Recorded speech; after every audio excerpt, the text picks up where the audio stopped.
নমস্কার, বৈশাখীর হেসেলে সব্বাইকে স্বাগত। আর একটা সপ্তাহ পরই আমার স্কুল খুলছে। সকাল সকাল সবকিছু রেডি করে ফেলতে হবে।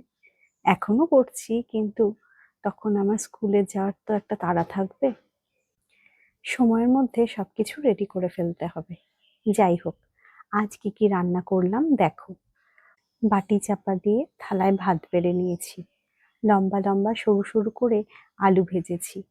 দেশি লতি এনেছিল, সর্ষে আর পোস্ত দিয়ে করলাম। সেদ্ধ ডাল করেছি। আজকে আর ডালে কোনো ফোড়ন দিলাম না, তাতে দিয়েছি পেঁপে।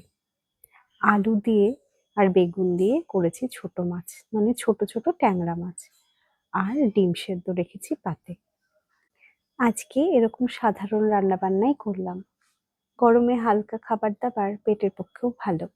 তোমরা কি কি রান্না করলে জানিও। আজ তাহলে আসি, কাল আবার দেখা হচ্ছে। সবাই সবার পরিবারকে নিয়ে সুস্থ থেকো, ভালো থেকো। নমস্কার।